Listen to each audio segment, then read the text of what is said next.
Morning, everyone. We just got a minute and we'll get talking here. Welcome. Welcome to our live.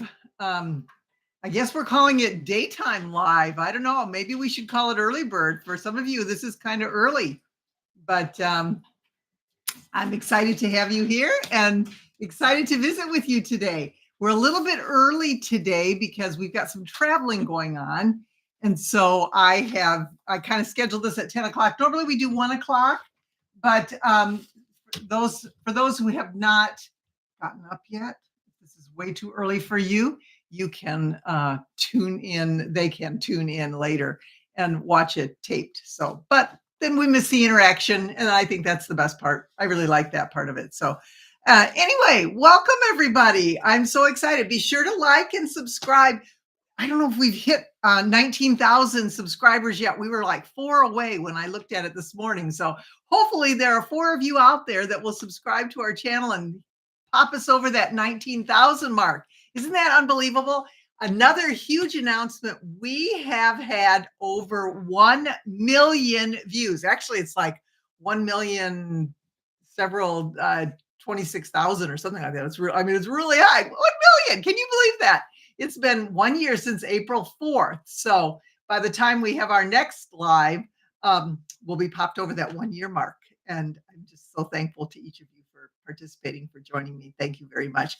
Today, I wanted to use this time to talk about those hidden treasures. Everybody's asking me about, have you tested out any of those products yet? Which we already have. I've tested out the turner, the turning tool. I tested out the needle threader, which was really good. I really like that one. I can't believe I left that one. Also the corner cutting tool. So if you look in the former live videos, you can see that those are tested out. And then we've done a couple of videos with those as well. So it's been fun to check out these products. Some of them I'm not as excited about as others. And I've been really hesitant about trying them just because I've looked at them a little bit and thought, not sure if that's something I want to use. But I said I would try them out. I think I've got 10, so I probably have 7 left to go. And we will try all of those out and see how they go. But anyway, it's been fun. Yesterday, I had a huge event with our Project Linus chapter. We had our National Make a Blanket Day. Actually, it's the 3rd Saturday of February, but with the weather here in the Midwest, we can't count on it. So we delay our event until March. And we had over 100 people attend. We actually collected and made 608 blankets. That includes quilts, fleece, crochet, knitted, all that. We talked about we had a little demo, and if you did not join me on our Night Owl Quilting and haven't looked at the most recent video, I actually showed how to make these really cute little Easter egg pouches. Here's one. There's a small, a medium, and a large. So it's super simple to make. They're so cute. And with Easter right around the corner, if Easter is your thing and you need something, someone suggested they made the little one and put a gift card inside of it. I had chapstick that I put inside of this. You can either stick whatever your treat is in the front envelope, or you can hide it underneath the little top of the pouch. So it can be like a present, or it can just be a display, but it works. You can get quite a bit of stuff in this. So if you're interested and have not downloaded the pattern, it's called the Fun Fabric Easter Egg Pouch, and it is on our joyfulandmerryquilting.com/owl link. So Alex will put the link down in the description here, but it's very, very simple. The instructions are pretty easy to follow. And if you need some extra guidance, then go to that live that we did. It would have been a week ago Monday. So that was our most recent Night Owl Quilting.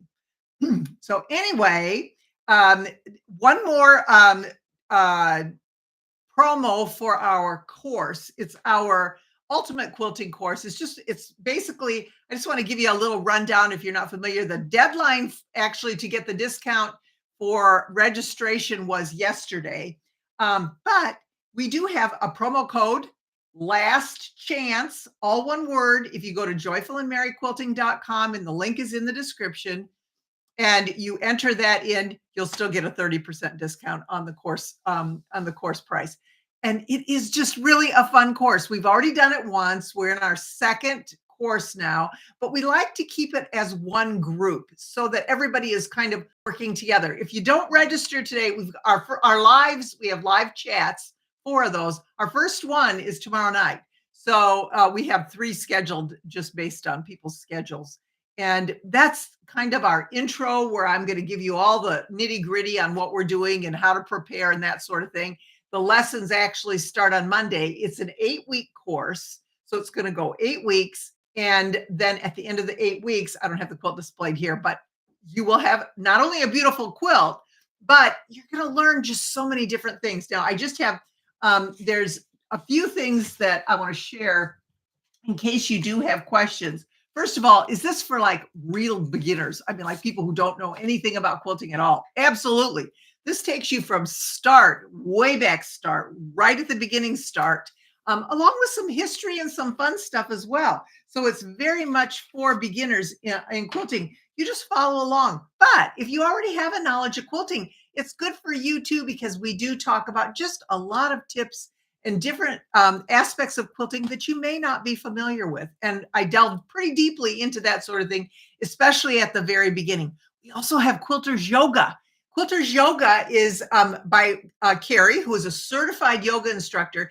And she gives us, you know how it is when you're sitting at your sewing machine or whatever. She takes us through several different ways that we can exercise while we are quilting, different ways to target those problem areas while we are quilting. So that in itself is a course, but it's included in this particular course. Some people have asked questions like, how long does it take to complete? And that's 8 weeks. But you can go at your own pace. You don't have to, because you will always have access to those videos on our Joyful and Merry page. So you can just go there next July. If you're on lesson 2, you can do lesson 2 next July. It's totally up to you.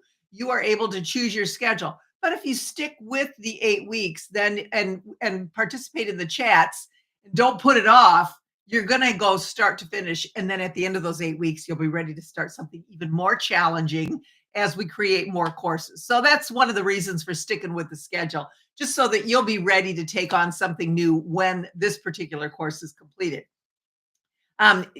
There's also a list of the supplies that you'll need. The best part, I think, for me, is the interaction that I have with you in our Zoom chats. I've learned a lot.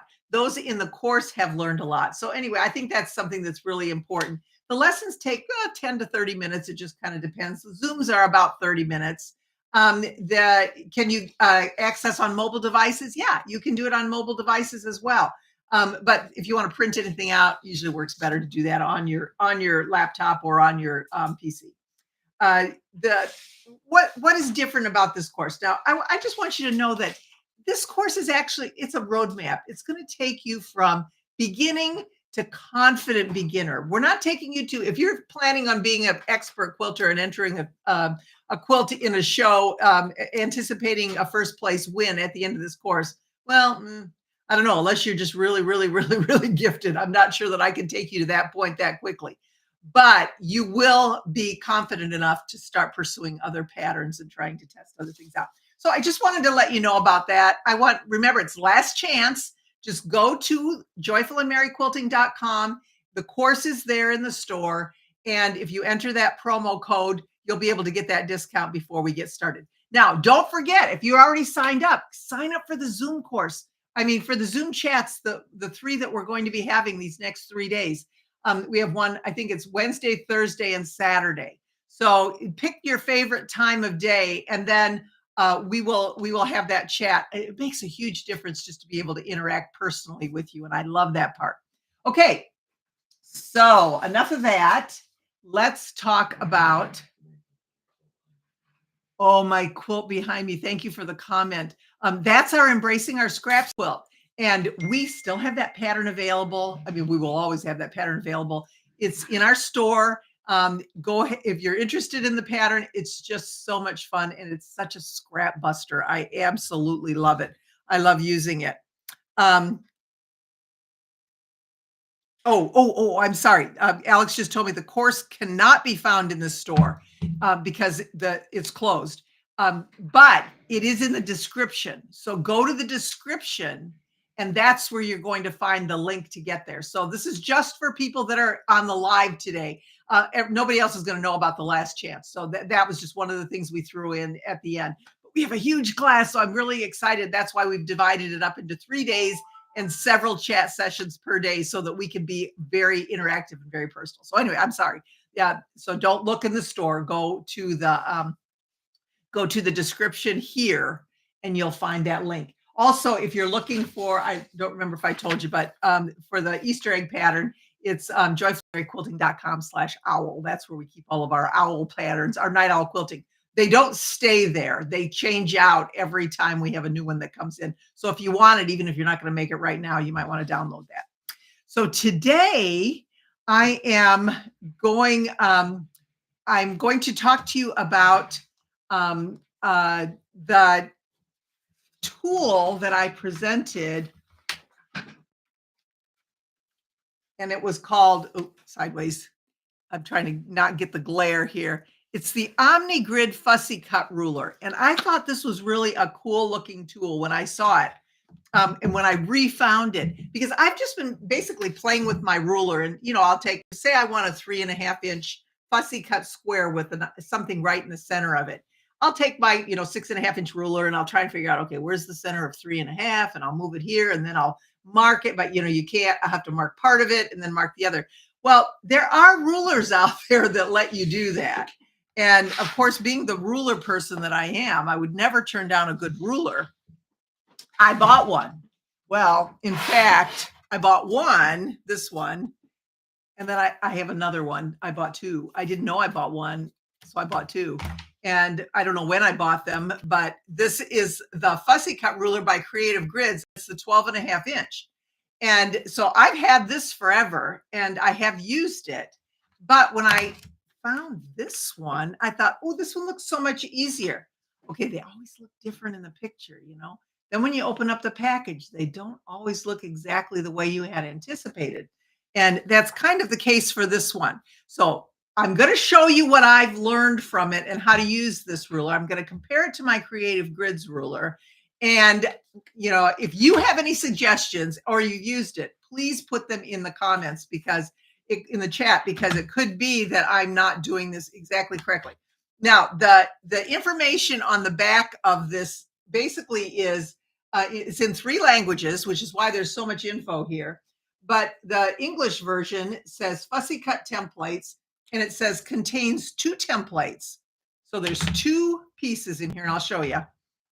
For fussy cutting 2 inch, 3 inch, 4 inch, 5 inch, 6 inch, 7 inch, and 8 inch squares. Thin squares. Okay, it doesn't say that, but that's what it is. It says the 1/4 inch seam allowance around each square is etched and frosted. So you're supposed to be able to see those. And then it has little tiny holes that you mark where the corners are going to be. And then you add on the 1/4 inch seam when you're doing your cutting. Okay, when I bought this, I thought these were all individual squares, the 2 inch, 3. I thought that they were like nested together, and I could pull out a 2.5 inch and put it down, and I could pull out a 4.5 inch and put it down, and then mark my corners, and it would be just centered. It's not. There's only 2 templates, and had I read that, I would have seen that. But what it is there are 2 pieces like this. Okay, so they're just for the different sizes. This one has got the 3, 5, and 7 inch size, and this one has the 2, 4, 6, and 8 inch size. So it's cool. I mean, it's good. It's still, I have that. If I'm doing the large one, the 7.5 inch, then I can really center it and cut all the way around the edge using my rotary mat. That's what I really wanted to do. Now this one, if I'm doing an 8.5 inch, again, same thing. The center is marked. It's got a little plus sign there.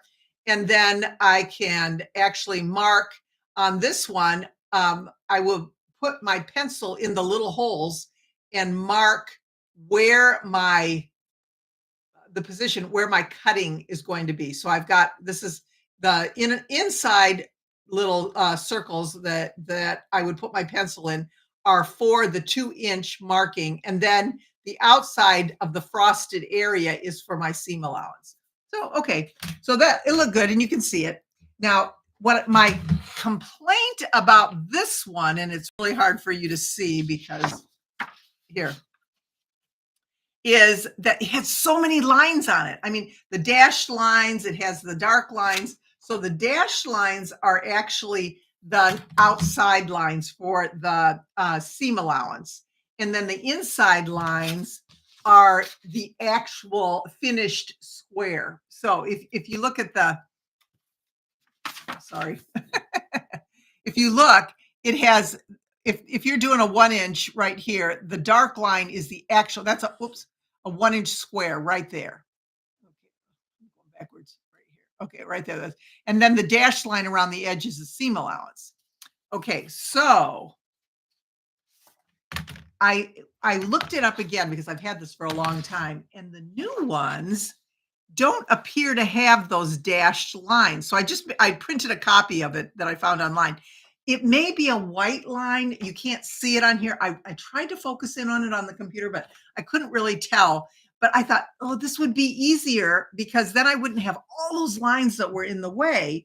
And I would be able to see simply where the actual square is going to be that's going to be showing in my quilt. Anything that's inside that solid line. That's what's going to show. The seam allowance is on the outside. So anyway, that it's a little bit different. So I'm going to show you with some fabric. So we're going to turn the camera down, and I'll need that too eventually. We'll turn the camera down so you can see the fabrics that I have here. Isn't this just the cutest fabric you've ever seen? Look at that little piggy. It's so cute. I just love that. And you know what? I'll tell you guys, it killed me to cut this piece off, but it was a huge piece, and I did not want to have all that bulk here in the live. So I, for all of you, I cut this little piece off of my piggy fabric, and I will show this to you. I'm very sad right now. Not really. Well, I kind of am. Anyway, so there's a little piggy that we are going to actually see about fussy cutting. Okay, here's my issue with this ruler. Let's say this particular, is there just a regular ruler sitting around here somewhere? Oh, wait, right here. I got it. Oh, yeah. I took my ruler aside to cut with. Okay, so if we look at this little piggy, it looks like it's probably about 3 inches wide. So let's say we want to make this, that's pretty tight. Let's say 4. So we have a little extra around the edge. So let's say we want to fussy cut a 4-inch square of this. Okay. So here's my template, the 4 inches on this larger one. So we've got, so that you can see it, we're going to put the center, that little plus sign right in the center of where we think the pig is. There's nothing really, I mean, I would have to use another ruler if I really wanted it centered. So if I take my regular ruler and I want that plus sign right about at the 1.5, so I'm going to just move it just a little bit here. I think this is kind of cumbersome to have to do this. I want this to show me how to do that.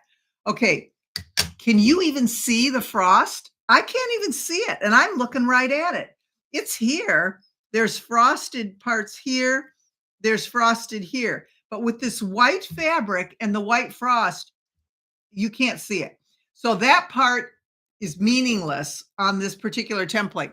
The only thing that works is taking my pencil, and what I will do is, since we know this is my 4.5, it says 4.5 right here, I will make a dot here. I'm not going to do it, but I'll make a dot here, a dot here, a dot here, and a dot here on the 4.5 inch all the way around. Now, once again, it only tells me 4.5 inches right there. It doesn't say it anywhere else. So I've got to keep in mind, be careful, don't jump over and mark the wrong one. Again, I'm just not really happy about that. I think it's hard to see, and I'm kind of disappointed in what happened here with my white fabric. Now, what you'll do then is once you've made those dots, then you're going to connect those lines on the outside. So you're not going to connect the inside ones because you don't want that to show on your front of your fabric, because this is too tight here. If you sewed a little bit off your seam, that line would show. What you want to connect are the frost outside of the frosted edges, dot, dot, dot, dot, and connect those outside lines, cut it out on those outside lines, and then the inside doesn't really matter, then you would sew. So again, not crazy about that. So I'm going to take my Creative Grids ruler, oops, take my Creative Grids ruler and just see if this is any better. Okay. Now they do come in smaller rulers. They do have the 8.5 inch. I just have the 12.5 inch because that's what I bought. But now I have the center right here. There's the 1 inch square and I have the center. This one's got all these marks on it. So I can see, I can really line this up. I can see everything here and I can see that it's not quite centered. You see, that's pretty good though. I need to move it down just a little bit. And if we use this 3 inch where it's really tight as my outline, then I can see the markings and center it up.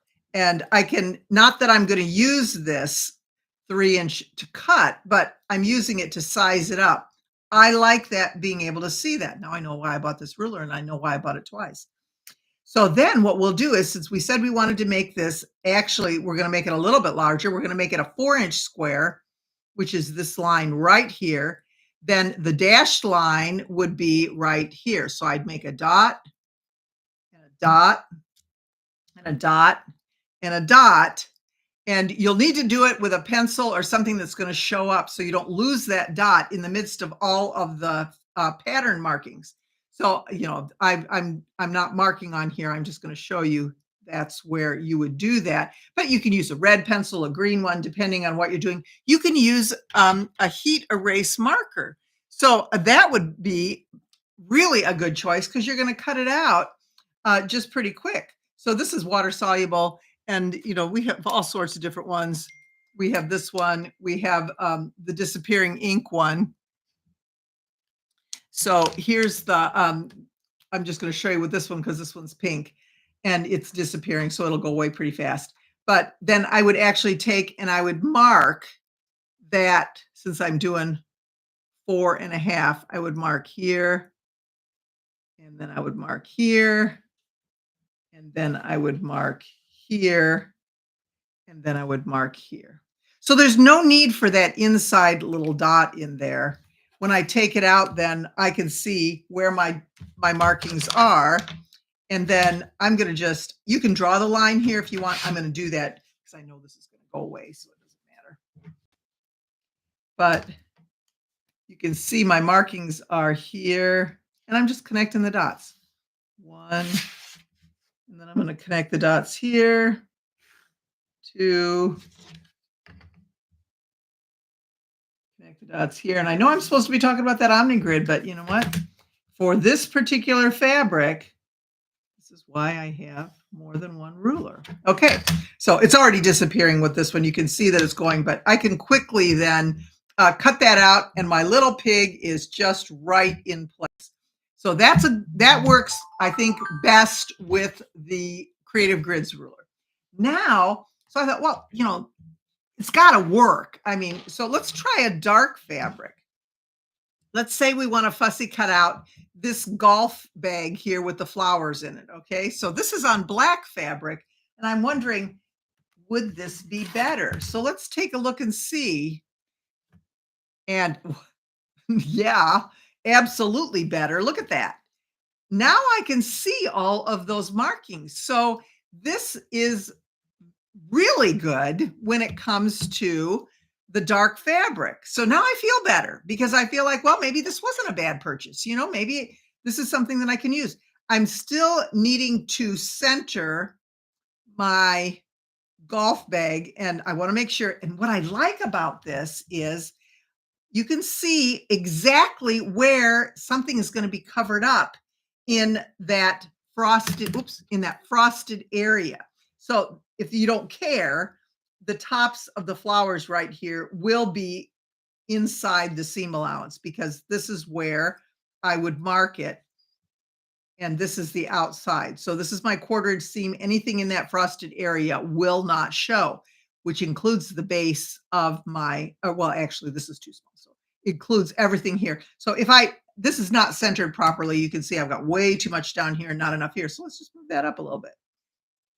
And there's no markings on here, so you've got to eyeball it, but it looks like if I want to use the ruler, I got about a quarter of an inch there, about a quarter of an inch there. So that looks pretty good. And if it looks good to you, if it looks centered, this is where I would need to use a different colored pencil, probably my white one. And that is where I really like my Soline pencil, because this one's the triple one. It's got the red, it's got the white, and it's got the regular color. So there's my white, and I like the way that I can just turn it. It's by Soline, and I think we have a link for that also. But this is where you could just actually put it in here, and you can make those markings on the fabric, and I can see that. Now, it's got a lot of busyness going on here, so I may need a different color, but we know for sure it's going to show up on the black. And if I go through here and I make my dots and then I connect them, yeah, it looks pretty good. I can see them. You may not be able to see them there, but I can see my dots are actually here and here. And then you can just cut it if you want, or you can draw the line and cut whatever you want to do. And the Soline, they say that it erases off, or it does come off with water. I've had a little issue with that. I'm careful that I don't mark something directly on top if I really don't want the markings to show. But for everything else, I just love it. So you just would, actually, there's the other one. Just connect that, and we would cut out, and our golf bag is centered. So let's see if that works with the creative grids. What are you guessing with all these black lines on here? Okay. Really hard to see. Okay. Really hard to see on the black fabric. I can see the center right here, and I really have to look to make sure that I have whatever I want. Now here is my 4-inch square line. I can see it. I mean, it works for sure.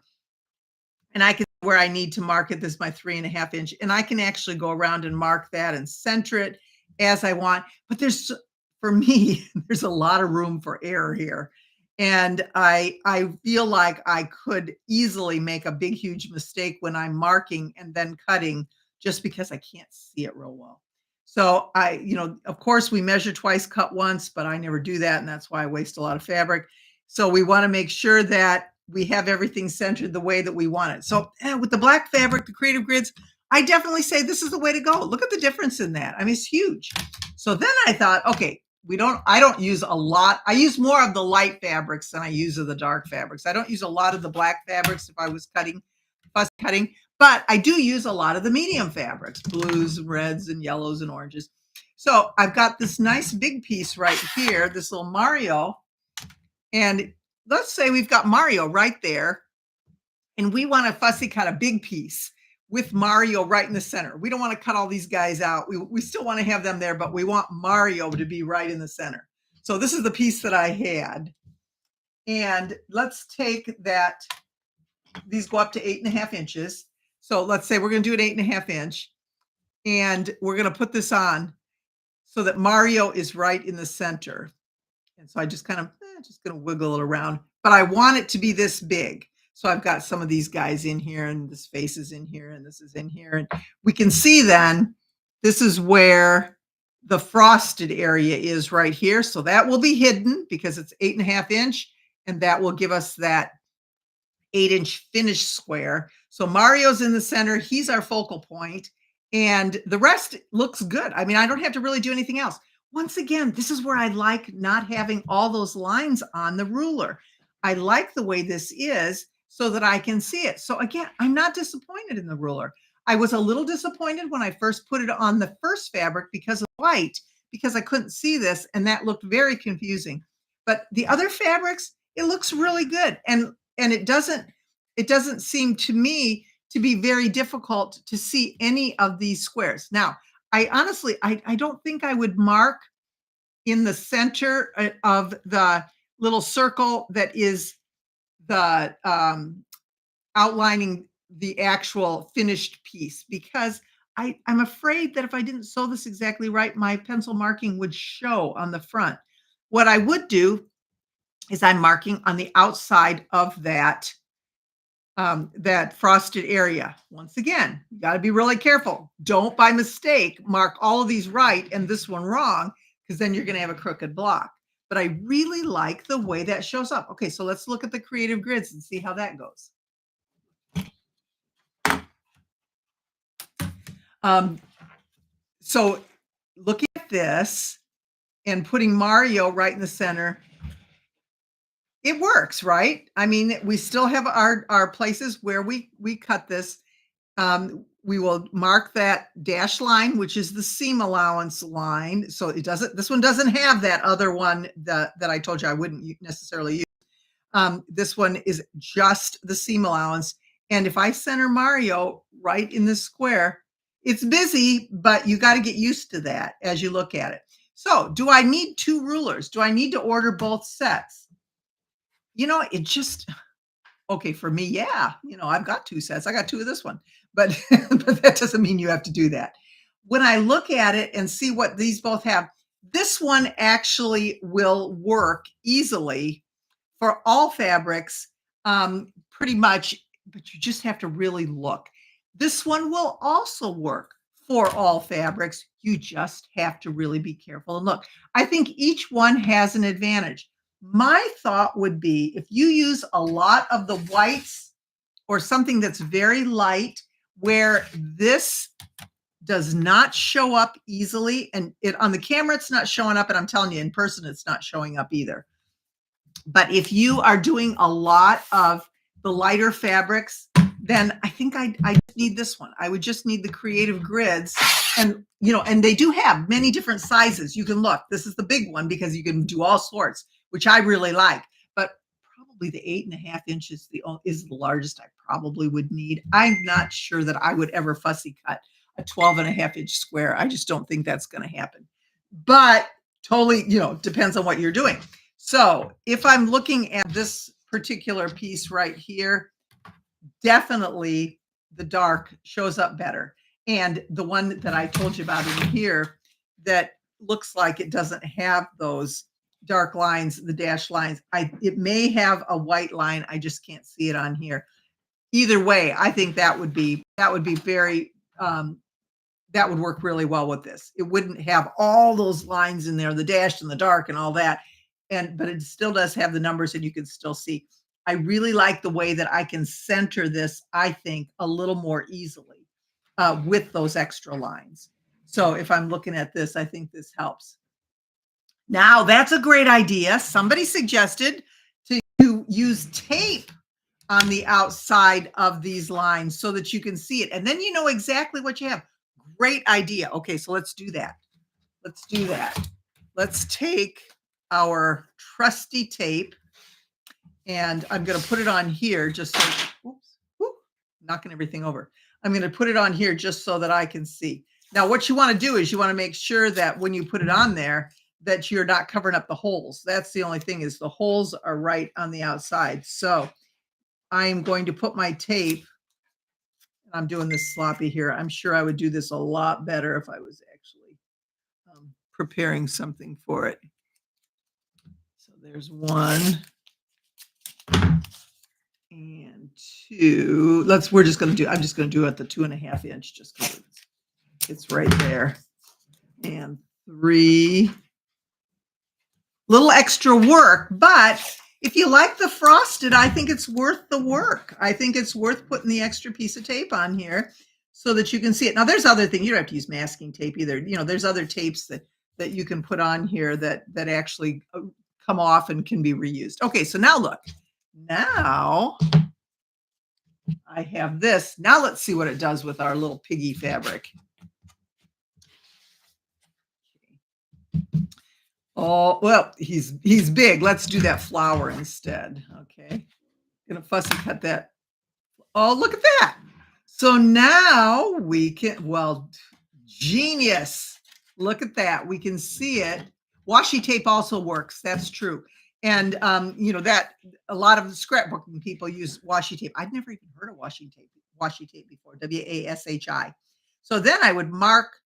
Actually, I'm not going to mark the inner one because that's, the finished line. I'm going to mark the unfinished edge, the raw edge. 1, 2, 3, 4. I can easily see it. It's all in there, just all very nice. I can't necessarily see that inner line super easily. So I'm imagining, here's my here's my 1/4 inch, my frosted. I can see it. I mean, you just really have to look. If you have trouble seeing, if your eyes are not working real well when it comes to seeing that distinction between the frosted and the light, then yes, I would recommend the other ruler. But if you don't have any trouble with that, this works really well. So there we go. Look at that. Put that marking right in the center, that plus sign, and then we know this is our 2 inch. And if you look, that's where those dots really do help, those little holes, because you can't see where your sewing line is going to be. And there's your outside line. So voila. All right, let's turn the camera back up again.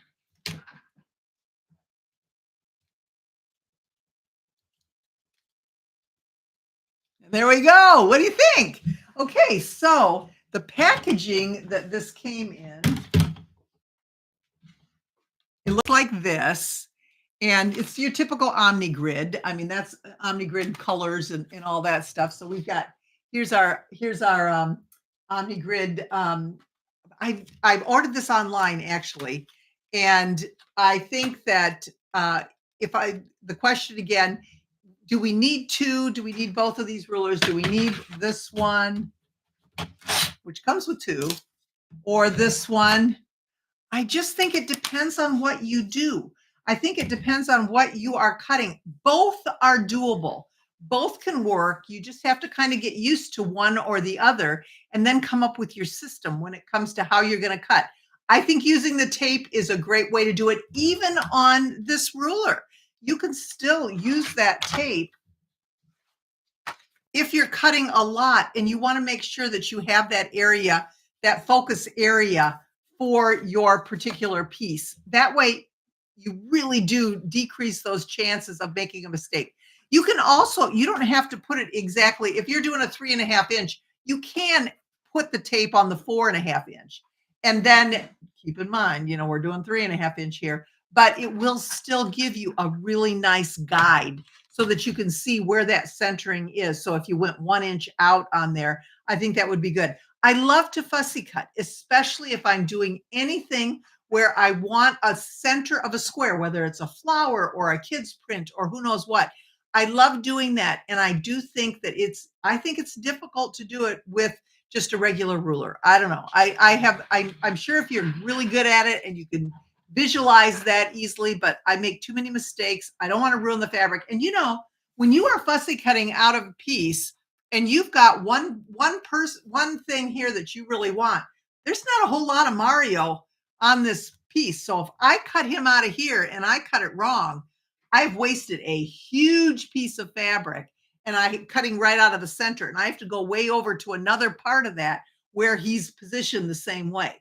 So not every fabric has the piece we want right next to each other so that we have little waste. Fussy cutting does waste fabric. There's no two ways about it. But if we want to make sure that first cut is the good one, then I think this would be a good product. So finding that hidden treasure, I'm excited that I found it because I do think, like I said, I didn't give it a chance. Had I only been cutting this fabric with this and noticed that there was no way that frosted piece showed up on my fabric when I would have just put it away. I would not have even tried anything else because it wasn't fitting what I needed to do at the moment. So being able to test it out, I think is really helpful. And those great tips, you all in the chat, which this is what I love about our lives, is getting all of that extra information. And this happens in our course too. I learned so much in those 8 weeks from our Zoom chats that we had with our course participants, and everyone else did too, that I never even thought of. Because, I'm not an expert. I know how to quilt. I've been quilting for a very long time and I've done a lot of research, but there are some areas, as with all of us, that we can always learn more. I don't think there is anything that we can say, I am an expert. I know everything there is to know about fussy cutting, about paper piecing, about seam allowances. There is always something that we can learn and we can grow from that. I told you about this a couple weeks ago, but I'll tell you again. A friend had sent out an email and she was talking about growing old, growing up, and growing. And our whole point is that we don't grow up or grow old. We grow. And that way we don't put limitations on what we can do and where we can go with it. We can't, the sky is the limit because we are always growing. And when I hear, oh no, so and so is the only one we ever learn anything from, I really hesitate to agree with anything like that because I have found so many people out there that have just little tips and little tricks that I've put into my quilting experience and shared with many of you that I think are so valuable, and I really appreciate their expertise. So we're a little bit over. I apologize, 10 minutes over, but I thank you all so much for joining me. I think this has been so fun. I love the live chats. I love the daytime chats, and I love the night owl quilting. So if you're around and you'd like to join me for either one of those, the night owl quilting is on the second and the fourth Mondays of the month at 10 p.m. Central Time. And then usually our Wednesday is on the first and the third Wednesday.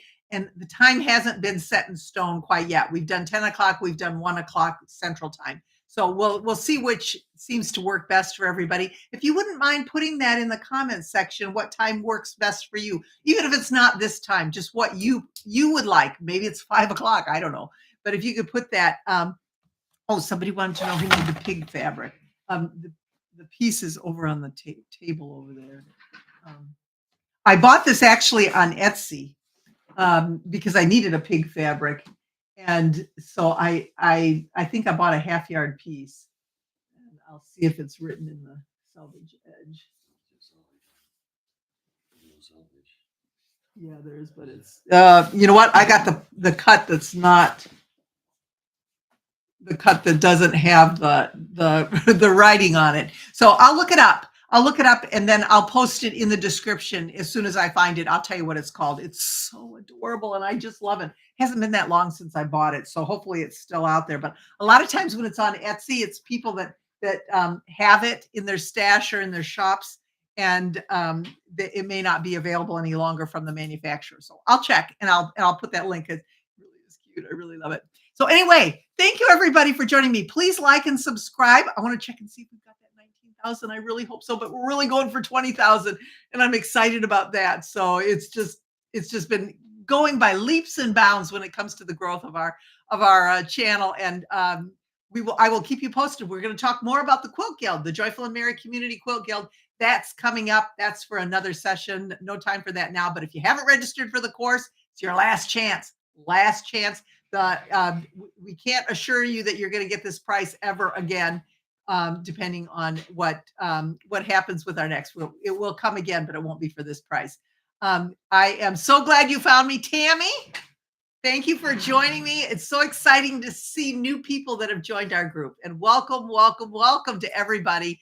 I hope you have an absolutely joyful and merry week. I am always trying to be joyful, but I will always be merry. Thanks again for joining me and have a great week. And we'll see you the next time we do this.